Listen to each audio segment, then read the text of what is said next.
Yun, good morning mga dudes. Gandang morning sa inyo mga dudes, no? And welcome again dito sa aking channel. This is Morobit. And then, actually, may rides na naman kami. Yeah! So, yun. So, may rides kami na mga dudes. So, ang biyahe namin ngayon mga dudes is sa Silang Falls, Liliw, Laguna. Yun. So, di pa ka-updated dito sa pupuntahan namin ngayon mga dudes.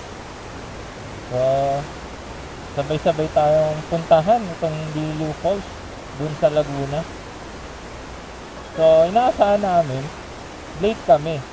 Pero, kami pa lang. So, yun, kasama ko ang aking OBR, ang aking misis. Wow! So, antay-antay na lang tayo mga dudes, no? So, medyo madilim pa naman. Time check tayo. 5:09 pa lang ng umaga. So, balikan ko kayo sa kalsada na mga dudes. Yeah! Yon! Good morning! So, ito, inabutan na tayo ng liwanag, no? Yeah! So, andito na yung mga kasama natin mga dudes. So, ayan na yung mga kasama sa rides namin. So, 4 kami na NMAX. And then, may isa tayong kasama na sniper. Yan. Si Monworks. So, after nito, so, sibat na kami, no, mga dudes. So, kita na lang tayo mga dudes sa, sa highway. Good morning! Alright, nasa biyahe na tayo mga dudes. So, andito na ho tayo sa Antipolo. Antipolo City. Alright. Lamig. Dito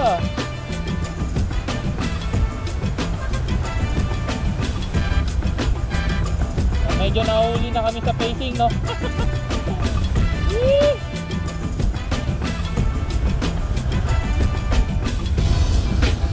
Mga limaw yung mga kasama namin, mga good.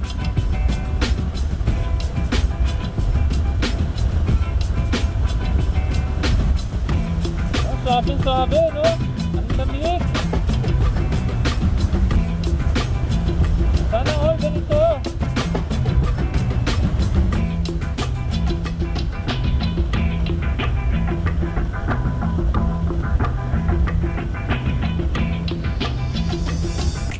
Naabutan na natin si Certified Gala.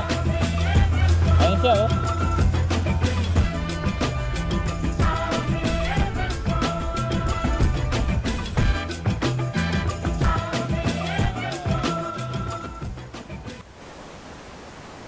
Right, andito na tayo sa ano?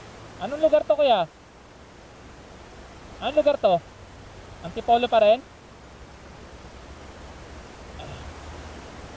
Alright. Ayos ba? Ayos? So, yung iba naming kasamahan, so, nauna na sila.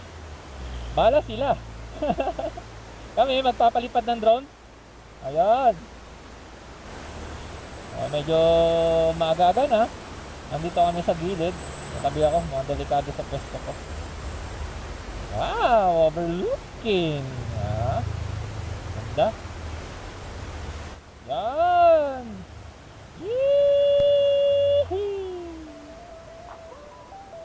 Nakalabaw, oh. Ayan, oh.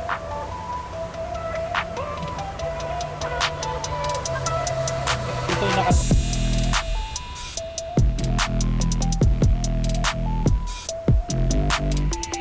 Yun! Woo! Windmill na!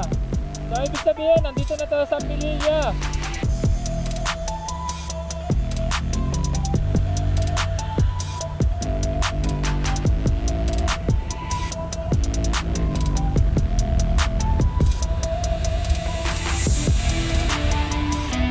Ganunin mo, Mi.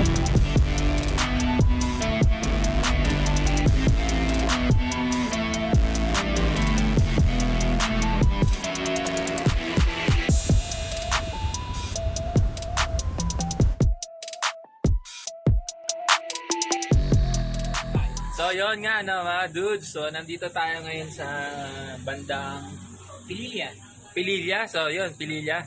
Ang nasa likod natin, shoutout nga pala kay Certified Gala. Ayan. Overlooking natin Yun. Laguna Lake Grade. Ayan. Ayan, Ganda. dudes. Yeah. So, yun, yung mga iba namin kasama nandiyan na sila. Nakarating na. Ayan. Yung isa, ayun. Ayan. Andiyan na, bumalik na. Yung isa, bumalik na. Kasi yung isa, nauna. Si Monworks. Valentino Rossi. Oh, nauna si Valentino Rossi.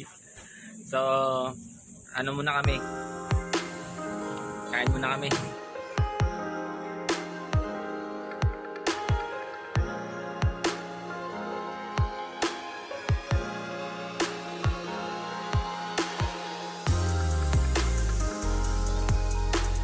So, yun. Nandito na sila. Yeah.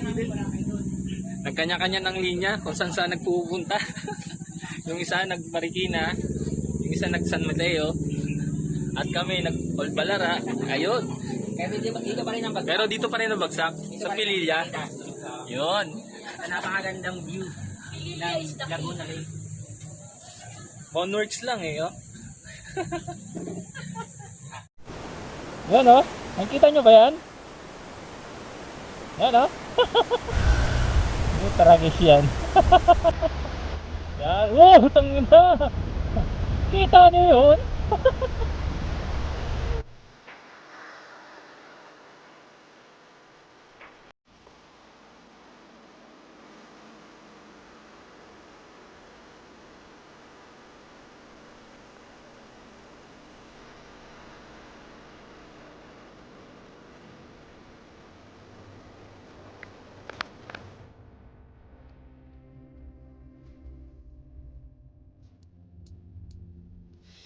Oh, yo, what's up mga dudes?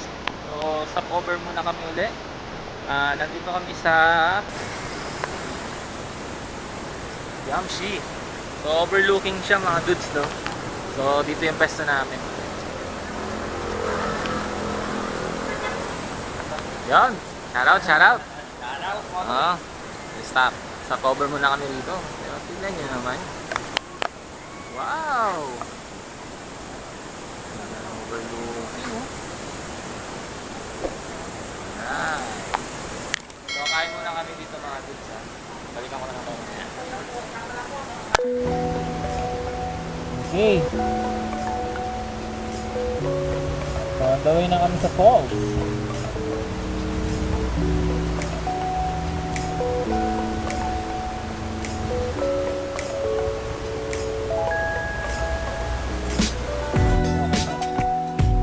Santiago.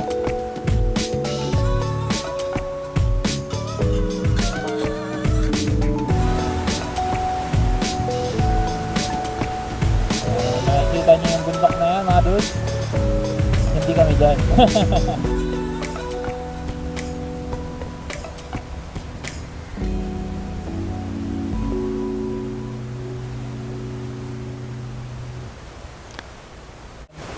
So, yun nga mga dudes, sa pagdating dito, kailangan yung mag-registered.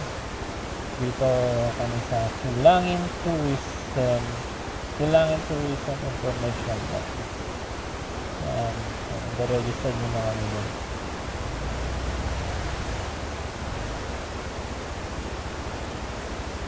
So, pag pupunta kayo dito mga dudes, required po na kailangan may vest kayong dadalhin.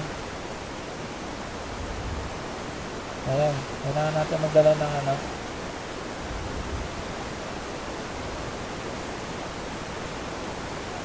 So, pagdating dun sa ano, information, so magbabayad po tayo ng 50 pesos for life vest, and then 10 pesos po sa environment fee. So, ito on the way kami dun sa magiging parking namin. And then, magti-trekking kami ng 45 minutes. So, pinakamatagal na yun. 30 minutes talaga daw siya. So, for beginner, maximum of 45 minutes na raw siya.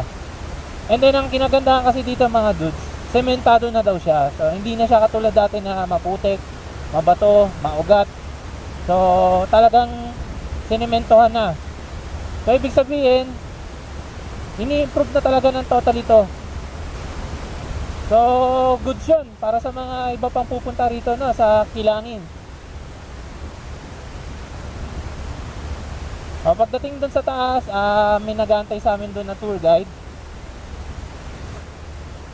So, balikan ko na lang kayo mga dudes na pag nandun na tayo mismo sa falls. So yun mga dudes, nandito na kami. Dito namin ipapark yung mga motor namin. Yan. So mga nakabihis na kami lahat. Yan. So mamaya mga dudes, after namin maligo dun sa falls, magbabanlaw kami. Dito na lang. Yan, kami magbabanlaw.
Ano, kaya pa?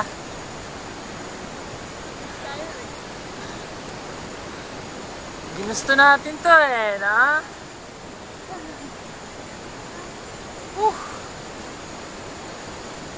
Ano pa yakitin natin, no? Bukas PWD.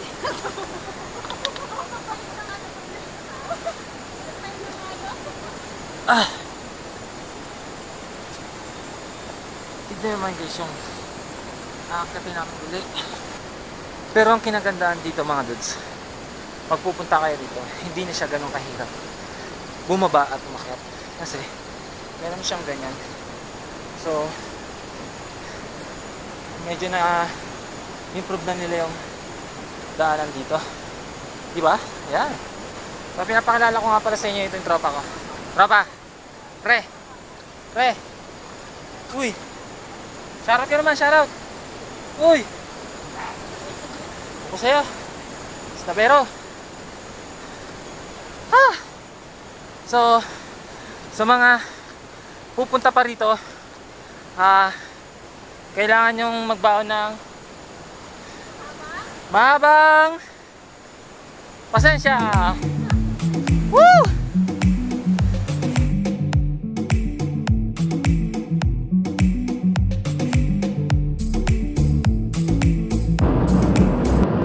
Okay. Alright, yun kanina di na tayo nakapag-video dahil ang lakas ng ulan. Tapos yun, no, biglang umaraw. So yun mga dudes, dito ko na tatapusin ang ating videos. Maraming salamat po sa panonood. Sana po napasaya ko po kayo at nalaman nyo po kung anong meron po dun sa Kilangin Falls, sa Barangay Kilangin. So sa mga pupunta doon mga dudes, pagdating nyo doon, magbabayad po kayo ng ng 60 pesos. Optional po yun. Yung 10 pesos po is environment fee. And then yung 50 pesos po para po dun sa best. Mga dudes, kailangan talaga na mag-best kayo, lalo na kung hindi kayo marunong lumangoy. Kasi dun sa Kilangin Falls, malalim siya. Medyo malalim dahil nasa 15 to 16 feet daw siya. So kailangan talaga na mag-life vest kayo mga dudes para mas ma-enjoy nyo yung falls doon. So napakaganda, napakalinaw. So nakakita nyo naman, no? So yun mga dudes, maraming salamat sa pagsubaybay sa ating channel, no mga dudes. Sa mga hindi pa nakasubscribe dyan mga dudes, please subscribe to my channel. And then huwag nyo kalimutan i-click yung bell para ma-notify po kayo sa mga darating pa natin mga videos mga dudes. So hanggang dito na lang, no mga dudes. Ingat po tayong lahat. Bye bye. Peace out.